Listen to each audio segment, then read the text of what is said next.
Assalamualaikum warahmatullahi wabarakatuh. Waalaikumsalam warahmatullahi wabarakatuh. Di rubrik Pojok Politik kali ini kita akan mengangkat sebuah isu yang hangat, negeri klinik. Ya, bukan klinik Ustaz. Kalau klinik itu rumah sakit. Rumah sakit ini klinik ini. Klinik ya. Jadi memang kita melihat ada beberapa isu-isu yang lagi hangat, di mana ada sebuah ungkapan bahwa kisah politik dan kuasa tak pernah lepas dari dukun dan dupa. Semakin instan hidup bergerak, semakin irasional cara manusia bertindak. Ini ada dua kejadian terkait tentang Kendi Nusantara. Ini kita lihat bagaimana kemudian pengambilan air dan tanah dari seluruh wilayah di Indonesia dibawa di sebuah daerah yang katanya akan menjadi atau sudah dirancang sebagai calon ibu kota baru negara. Kemudian yang lagi hangat, ya mungkin Ustadz nonton juga itu. Iya, betul. MotoGP ya. Ya, benar-benar. Iya. Jadi kita lihat bagaimana aksi, ya ini ternyata yang sampai naik ke TikTok itu bukan aksi pembalapnya nih, tapi aksi aksi dukun ya, katanya pawang, orang pintar katanya bisa kemudian mengatur kalau hujan mau turun ya hujan itu ditahan dulu atau intensitasnya dikurangi. Ya ini dalam rubrik Pojok Politik Ustadz. Ya, sebagai sebuah catatan ya Ustadz A.A. Fikri dan saya, ini penting kemudian kita sikapi. Ya, kira-kira bagaimana pandangan Ustadz terkait tentang klinik yang begitu menjamur di Indonesia? Iya, baik. Iya, Mas Sufim, ini jadi satu fenomena yang lagi viral ya, yang memang ini di negeri kita aja sekarang di tengah kesemrautan dan di tengah peliknya problem masyarakat kita sekarang ini. Kesulitan ekonomi, kan, belum lagi persoalan minyak goreng kemarin, jadi itu yang terjadi kan. Pawang apa nih Ustaz? Menurunkan harga minyak goreng apa? Pawang hujan ya. Pawang hujan. Tapi ada bilang juga ini bagusnya itu bukan pawang hujan tapi pawang hutang. Hutang. Iya, pawang hutang luar negeri. Bagaimana bisa diturunkan ya. Termasuk juga ada satu meme yang saya lihat itu menggambarkan sebuah ibu yang kemudian dia berharap nanti yang turun itu bukan hujan tapi harga minyak goreng gitu ya. Nah, jadi kalau saya lihat lagi kembali Mas Sufim ya. Jadi kalau kita lihat memang ini satu fenomena yang menurut saya ini sangat kita sayangkan. Kenapa? Karena ini terjadi di tengah yang saya katakan tadi ya, kesemrautan dan kekacauan politik ekonomi sosial masyarakat kita yang saat ini ya, yang diterpa oleh banyak kesulitan ya ekonomi dan tadi yang saya bilang minyak goreng dan seterusnya, dan ini kita bisa belum keluar dari hal itu, tiba-tiba kita disibukkan lagi dengan hal-hal yang menurut saya politik klinik ini kan sebuah politik pembodohan ya politik pembodohan karena kita di tengah terlebih lagi kita sekarang kan di tengah era digitalisasi era digitalisasi, era modernisasi yang luar biasa sekarang ini, di mana sekarang luar biasa teknologi kita berkembang. Sekarang kan kita menerapkan 4.0 ya. Nah, betul. Tetapi kemudian malah sekarang yang berkembang ini politik klinik yang sebenarnya ini pada prinsipnya kalau saya lihat ini politik pembodohan, politik yang mengajarkan kepada hal-hal yang sesungguhnya ini jauh dari yang sifatnya irasional ya. Nah, seharusnya tentu memang kita melihat perkembangan apapun yang terjadi di sebuah negeri yang mengadopsi sistem demokrasi kapitalis liberal ini, seperti itu pasti akan marak. Relevansinya nih Ustaz, artinya coba digambarkan relevansi. Ya Ustadz A.A. Fikri sempat menyebut demokrasi, sistem demokrasi dengan praktek klinik ini. Kira-kira relevansinya itu di mana? Sangat relevan banget ya. Kenapa? Karena sistem demokrasi ini kan ruhnya itu pada apa yang disebut dengan al-huriyah ya, kebebasan ya. kebebasan. Nah, salah satu dan dari kebebasan itu ada 4 kan konsep kebebasan yang yang diajarkan ya di dalam sistem demokrasi itu, mulai dari kebebasan berakidah, kebebasan bertingkah laku, kebebasan berpendapat, sampai pada kebebasan berkepemilikan. Nah, jadi dalam konsep kalau kita kaitkan dengan klinik ini kan ini luar biasa ya, di tengah sistem demokrasi yang sekarang ini bebas, orang sebebas-bebasnya seperti ini, maka yang terjadi, Mas Sufim, yang sekarang ini kan itu tadi masyarakat bebas apa saja ya, mau praktik syirik atau praktek perdukunan, praktek klinik ya, seperti yang kita bahas pada kesempatan kali ini, termasuk yang kemarin juga sempat viral tentang pembahasan di media tentang adanya penistaan ya atau pelecehan agama ya kan, dari seorang yang kemudian mengusulkan untuk dihapusnya 300 ayat Al-Qur'an. Ini kan gaya-gaya seperti ini kan gaya-gaya bebas ya. Seperti ini tumbuh subur di dalam sistem demokrasi ya, ini. Saya ini yang terjadi. Masih tertarik terkait tentang sistem demokrasi dan praktek klinik atau perdukunan. Iya. Ada sebuah kejadian yang sudah berapa tahun lalu, itu yang Ponari. Oh iya. Ya, seorang anak yang orang kemudian ramai-ramai ke tempatnya. Betul. Ya, itu bawa batu, air mineral batu ya. Kemudian dicelupkan tangan batunya yang dipegang oleh dia. Dan orang kemudian ramai-ramai dan menganggap itu bisa menyembuhkan. Kira-kira di tengah dunia kesehatan ini semakin canggih, semakin modern, betul. Kenapa kemudian orang memilih pengobatan yang seperti itu? Iya, ini sebenarnya gini, ini memang banyak faktor kalau saya lihat ya. Ini banyak faktor yang mempengaruhi berkembangnya budaya klinik seperti ini. Ini banyak faktor. Salah satunya adalah di mana memang seperti kalau diangkat kasusnya Ponari itu di tengah dunia kesehatan sekarang ini yang sudah dikapitalisasi juga, ya kan? Nah, dikapitalisasi juga, biaya kesehatan kemudian mahal, jadi kesehatan itu sudah menjadi suatu barang yang sangat langka. Nah, sehingga ketika ada hal-hal yang seperti ini, wah itu langsung rame gitu, ya. Jadi pelarian masyarakat ya untuk mengobati kegeraman terhadap tingkat kesehatan kita yang sudah semakin susah itu ya, maka mereka ditempuh dengan cara-cara instan seperti alternatif dengan cara-cara instan seperti ini, yang sesungguhnya kalau kita kembalikan lagi kepada berpikir rasional tadi itu, ini jauh sekali kan. Nah, jadi ini faktor, saya kira ini faktor bagaimana penerapan sistem kapitalisme ini ya, yang kemudian membuat kesehatan itu dikapitalisasi ya, pada akhirnya kemudian larinya ke sana tuh. Ya, itu yang saya lihat ya. Ya, dalam tinjauan agama begini Ustaz, kan kita diminta untuk berdoa.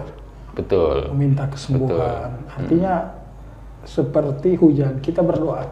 Bagaimana hujan itu supaya tidak turun. Iya. Kira-kira melihat praktek klinik dan orang-orang yang masih membela perdukunan klinik itu berdalilkan ini kan meminta juga. Ya, berdoa juga kan. Berdoa juga. Ya, ini menunjukkan bahwa memang intelektual kita ini semakin hari semakin rendah. Ya, di tengah sekali lagi memang ini basisnya penerapan sekularisasi sistem demokrasi sekuler ini, memang salah satu efeknya itu adalah menurunkan intelektual kita ya. Selain juga menurunkan kedekatan kita dengan Allah ya, menurunkan iman kita, keterikatan kita terhadap agama, keterikatan kita terhadap syariat. Intelektual kita juga menjadi rendah pada akhirnya ya. Untuk membedakan antara praktek perdukunan saja ya, praktek syirik ini, klinik ini dengan berdoa saja itu kita sudah tidak mampu lagi. Ya. Jadi inilah yang saya kira bagaimana para pihak ya, khususnya di kalangan para ulama ya, para dai, untuk kemudian menjadikan ini sebagai upaya untuk mengembalikan ya, meninggikan lagi intelektual berpikir kaum muslimin, meningkatkan lagi taraf berpikir mereka, konstruksi berpikir mereka dinaikkan lagi dengan basis itu tadi, keterikatan terhadap keimanan yang kuat dan syariat agama kita. Itu saya kira Pak Sufyan yang penting tuh. Ustadz Fikri catatannya banyak. Saya juga memiliki beberapa catatan. Iya. Silakan. Praktek klinik ini disebut-sebut ini pernah dilakukan elit politik. Oke. Ya, ini pernah. Itu dari dulu sampai sekarang. Artinya, gitu. Iya. Ya, mohon maaf. Ini sudah menjadi rahasia umum. Kalau mau nyalek misalnya, mau calon kepala daerah, itu rentan sekali dan praktek klinik mendatangi dukun tertentu. Dan ini luar biasa, ini latar belakangnya macam-macam. Pendidikan tinggi, status sosial tinggi. Iya, dan ternyata memang kalau kita lihat pendidikan tinggi itu tidak menjamin bebas dari praktek klinik ini. Iya, betul. Ya, bahkan tidak sedikit kemudian yang memiliki ambisi yang besar untuk berkuasa itu tidak pernah melepas ini. Iya. Ini kita lihat, ini fenomena. Iya. Artinya itu Ustaz punya catatan, saya punya catatan. Nah, kita membagikan di tengah publik catatan kita ini dengan isu yang lagi hangat kita catat tentang klinik ini.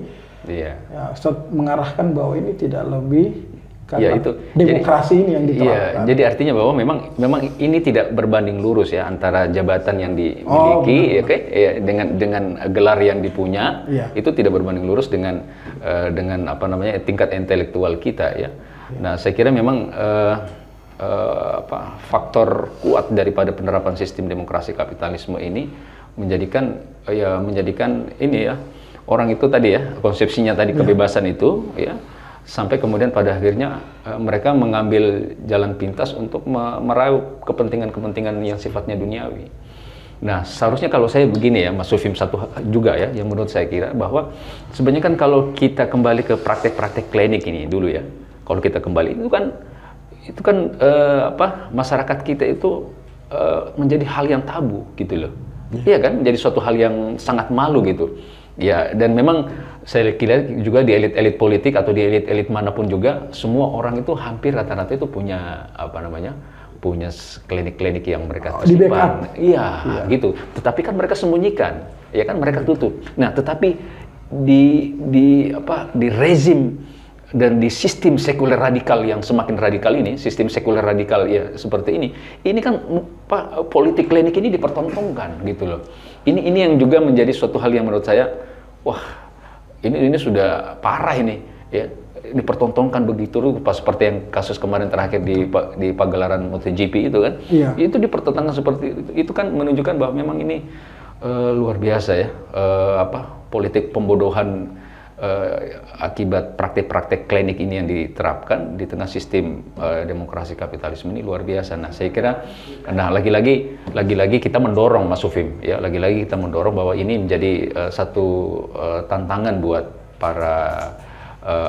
para alim ulama ya, para asatidz ya, para ustadz untuk coba ini memberikan upaya dakwah untuk terus menggerakkan syiar-syiar ini secara terbuka, untuk dalam rangka meningkatkan ini ya, taraf berpikir masyarakat kita ya, dan pada akhirnya kemudian dengan peningkatan taraf berpikir itu mereka pada akhirnya hakikatnya mereka tahu bahwa ya secara imani ya, secara akidah hanya Allah tempat kita bersandar, Allah tempat kita meminta, Allah tempat segala-galanya, ya kan, bukan bukan dukun, bukan berhala-berhala. Kalau kita kembali ke zaman dulu itu kan, iya kan, seperti praktek-praktek hal-hal seperti ini kan dulu terjadi ya. Nah, ini praktek jahiliyah betul ya, berhala-berhala yang mereka jadikan sebagai tempat sandar. Nah, ini harus kita rubah, termasuk juga pada prinsipnya pada akhirnya kemudian menurut saya ada hal yang paling substansial tentang kalau kita bicara politik klinik ini, tentang syirik ini adalah itu tadi, bahwa ada hal yang paling substansial kalau menurut saya adalah kesyirikan akbar ini, yaitu diterapkannya sistem demokrasi kapitalistik ini yang menjadi sumber malapetaka di sini. Jadi dibanding keberadaan para dukun-dukun dan sebagainya, itu justru yang paling substansial juga yang tidak boleh kita lupa ini adalah praktek syirik terbesar ini.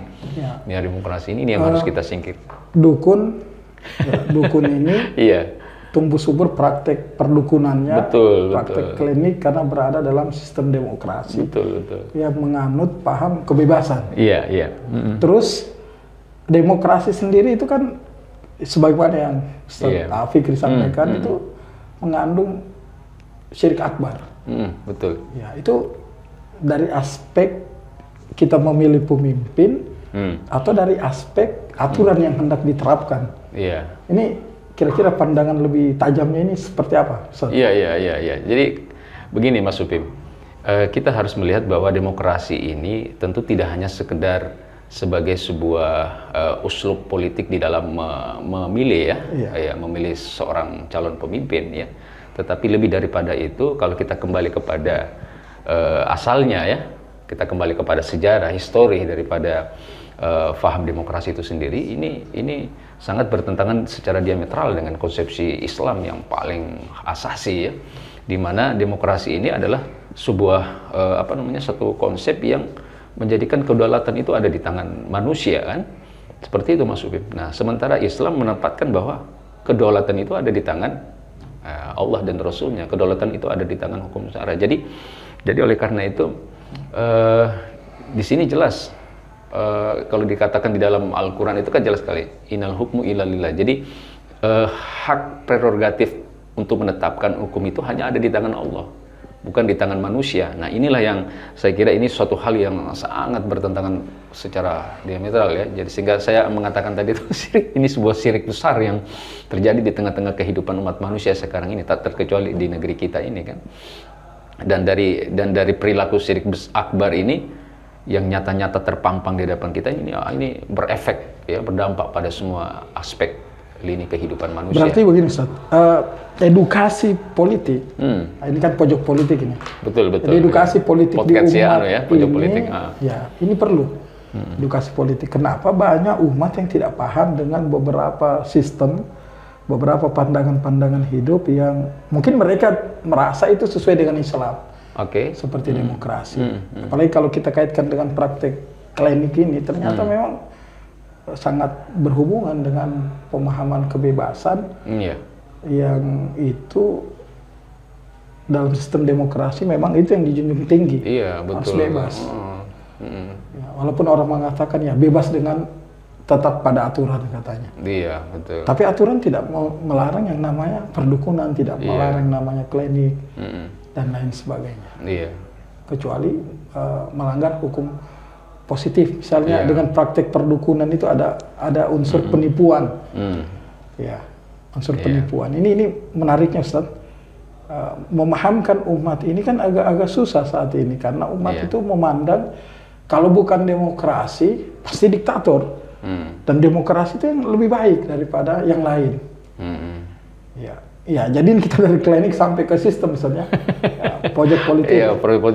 Iya, jadi memang catatan kita Mas Sufim ya. Jadi kalau saya lihat ya, praktek politik klinik ini praktek politik klinik ini memang suatu hal yang memang tumbuh subur. Yang tadi saya katakan tadi kasusnya Ponari tadi, yang Mas Ufim tadi angkat tadi, itu kan memang ini tumbuh subur, bukan hanya memang basisnya tadi yang kita angkat tadi tentang penerapan sistem politik demokrasi sekuler radikal ini, tetapi juga dari situ kemudian ini memunculkan ketidakmampuan sistem ini di dalam menyelesaikan problematika kehidupan manusia yang tadi sempat kita di awal tadi katakan harusnya ini kan pawang hujan ya, yang dibutuh itu kan pawang hutang luar negeri kan, pawang untuk menurunkan harga minyak goreng, tapi ini justru malah pawang hujan gitu ya, yang malah pawangnya sendiri kehujanan gitu ya. Nah, ini yang kemudian kalau lihat tadi media-media luar negeri juga menjadi bahan-bahan olok-olokan gitu. Nah, ini saya kembali lagi ke catatan saya Mas Supim bahwa sekali lagi ini dengan basis tadi politik demokrasi ini kemudian ada satu hal juga yang menjadi catatan kita adalah ketidakmampuan tadi gitu loh, ketidakmampuan sistem ini di dalam menyelesaikan problematika kehidupan masyarakat kita, kesehatan yang tadi dikapitalisasi sehingga gaya-gaya politik Ponari kayak gini nih kemudian berkembang, terus kemudian termasuk juga yang terjadi sekarang ini dengan adanya klinik-klinik ini kan ini kayak semacam, kalau ada satu catatan yang saya pernah baca itu di salah satu sumber itu mengatakan seperti kasus yang kemarin terakhir ya di MotoGP itu, ini kan tidak lebih kayak semacam untuk meningkatkan selebritas daripada acara itu gitu ya, sehingga kemudian ditampilkanlah dukunnya juga yang gayanya selebritis gitu ya. Iya, mana ada itu dukun yang pakai celana levis terus kemudian bolak-balik ya terpotongkan secara terbuka. Karena gaya-gaya klinik kalau kita kembali kalau disebut itu sejarah budaya lokal kita itu kan dulu tertutup yang saya katakan tadi ya, tersembunyi malah karena itu bersifat sakral sekali. Iya, tidak kelihatan. Saya pernah betul. Dalam kamus Wikipedia itu klinik itu artinya disembunyikan, tertutup dia. Saya dulu pernah masuk film itu pernah. Ini ada kejadian. Waktu itu saya menghadiri acara pernikahan ya, pesta pernikahan. Waktu itu hujan keras. Nah, lalu kemudian saya mendengar ada bunyi-bunyi sesuatu terus saya balik ya di sebuah tenda itu ternyata ada seorang dukun yang bersembunyi di balik tenda itu, lalu dia komat kamit ya membaca apa gitu. Nah ternyata setelah saya tanya kepada panitia itu dukun yang untuk menahan air hujan itu katanya. Nah itu menunjukkan bagaimana memang kalau dilihat kembali ke sejarah itu dulu itu yang namanya aktivitas seperti ini kan tertutup ya, tersembunyi gitu. Nah, ini malah dipertontonkan begitu rupa. Jadi baik, kembali lagi kepada apa yang menjadi catatan penting kita Mas Sufim, selain tadi tentang basis politik demokrasi ini yang menumbuh suburkan ya praktek-praktek dan politik klinik seperti ini, pada akhirnya juga menjadi catatan penting kita adalah itu tadi yang saya katakan bahwa ketidakmampuan daripada sistem demokrasi ini pula di dalam menjawab persoalan-persoalan keumatan atau problematika umat, karena memang sesungguhnya ada hal yang jauh lebih penting yang harusnya memang ini menjadi perhatian negara tentunya ya, di dalam menyelesaikan problem masalah ekonomi, masalah kesulitan ekonomi ya, dan lain sebagainya. Ini yang paling penting, BPJS dan seterusnya, ini saya kira yang jauh lebih krusial, yang jauh lebih urgent untuk menjadi perhatian negara ketimbang politik ekonomi, ketimbang politik kesehatan, klinik ini gitu loh. Ya, betul. Itu saya kira Mas Sufim. Politik kesehatan, politik ekonomi, politik perdagangan harusnya ini yang diatur ini agar masyarakat sejahtera, kemudian kesehatannya terjamin, kalau sakit gampang berobat. Terakhir saat ini catatan yang terakhir, praktek klinik ini kan diarahkan pada sebuah istilah kearifan lokal. Atau diarahkan pada istilah budaya. Jadi sejauh mana sebenarnya Islam ini memandang budaya atau memandang kearifan lokal ini? Apakah ada batasannya atau seperti apa dalam paradigma Islam itu sendiri? Iya, kearifan lokal ini kan memang sejak dulu sudah ada ya. Sejak ketika Islam dulu masuk kan kearifan lokal itu sudah ada di semua wilayah ya, semua daerah. Bagaimana kemudian Islam melihat ini ya, catatan pentingnya adalah bahwa Islam harus menjadi rujukan utama ya, Islam harus menjadi patokan utama ya, wa man lam yahkum bima anzalallahu faulaika humul kafirun. Jadi upaya kita untuk bersandar kepada hukum Allah, ketetapan apa yang sudah ditetapkan Allah, itu menjadi poin penting saya kira. Nah, untuk melihat, untuk mengukur apa yang ada di hadapan syariat kan. Nah, terkait dengan kearifan lokal ini ya, selama kearifan lokal itu atau selama budaya-budaya itu tidak memiliki pertentangan ya tentu dengan hukum Allah, dengan hukum Rasulnya, dengan hukum syariat Islam, maka boleh-boleh saja ya untuk diterapkan atau dilaksanakan di dalam kehidupan, dipraktekkan di dalam kehidupan manusia. Apalagi kalau kemudian budaya-budaya tersebut atau kearifan lokal tersebut menguatkan eksistensi hukum syariat. Wah, ini seperti contoh misalnya, saya kasih satu contoh, Mas Sufim, itu seperti dulu budaya orang Arab itu kan sebelum masuknya Islam kan mereka sangat menghormati yang namanya tamu ya. Itu sangat menghormati. Nah, ketika kemudian Islam masuk, kearifan lokal budaya Arab ini kemudian itu semakin dikuatkan dengan eksistensi syariat. Tetapi yang menjadi patokan kita untuk mengikutinya kan adalah syariatnya, bukan karena budayanya ya. Dan sebaliknya kalau mereka yang bertentangan seperti misalnya kembali kepada budaya Arab dulu, latah penyembahan berhala, Lata Uzza, itu juga bentuk kearifan lokal ya, budaya lokal. Artinya sudah membudaya, turun temurun kan, sudah menjadi warisan segala macam. Tetapi ya sekali lagi ini kearifan lokal yang bertentangan dengan syariat Islam, maka Rasulullah hadir dengan para sahabat, Islam hadir pada waktu itu untuk kemudian memberangus ya, menghilangkan budaya ini, budaya-budaya yang kemudian justru tidak hanya mengganggu keimanan kita, tetapi juga keterikatan kita terhadap syariat Islam. Nah, maka saya kira disinilah pentingnya lagi-lagi yang catatan kita ya Mas Sufim ya. Saya pikir pada kesempatan pertama ini di pojok politik kita adalah bagaimana ini kita terus melakukan pendekatan dakwah syiar yang pada akhirnya kemudian melibatkan seluruh elemen masyarakat, ya kan, untuk terus menggelorakan semangat dakwah syiar ya yang meningkatkan taraf berpikir umat tadi, mengajak mereka konstruksi berpikir mereka bisa lebih baik ya, dan pada akhirnya kemudian mereka semakin sadar gitu apa yang menjadi tanggung jawab mereka sebagai muslim, sadar apa yang menjadi tanggung jawab mereka di dalam upaya untuk ini bukan hanya lagi sekedar perbaikan ya, tapi perubahan hidup ke arah Islam yang lebih baik ya, dan saya kira kehidupan yang lebih baik itu tidak akan bisa diwujudkan kecuali dengan ya kembalinya umat ini kepada syariat Islam ya di dalam naungan khilafah itu. Ya, syariat Islam dalam naungan khilafah. Insya Allah ya, nanti di edisi selanjutnya. Boleh. Insya Allah iya menarik ini kita karena insya Allah banyak sekali nih ya hal-hal yang bisa kita ungkap lagi insya Allah di kesempatan. Ya, jadi waktu yang membatasi ya. Itu masih ada.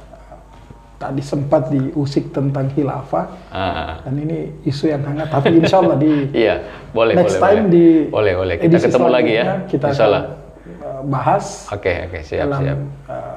Rubrik pojok politik, baik. Catatan Ustadz dan catatan saya. Oh gitu ya. Kita akan tema tentang khilafah itu sendiri. Baik, saya kira cukup waktu yang membatasi. Mudah-mudahan apa yang disampaikan ini memberikan edukasi politik di tengah umat, sebagaimana rubrik acara ini adalah pojok politik. Ya, jadi tetap standby di channel Kendari Bertakwa. Dan pojok politik ini insya Allah di edisi selanjutnya akan membahas hal-hal yang aktual, dikupas, ditinjau berdasarkan sudut pandang Islam tentunya ya. Bersama Ustadz Afikri dan saya. Terima kasih banyak. Sampai ketemu lagi Mas Sufim ya di kesempatan berikutnya ya. Amin insyaallah. Terima kasih banyak para netizen yang sempat mendengarkan. Dan insya Allah kita berjumpa di next time di edisi selanjutnya yang membahas topik-topik aktual berikutnya dalam rubrik pojok politik catatan Ustadz Afikri dan Ufim. Assalamualaikum warahmatullahi wabarakatuh.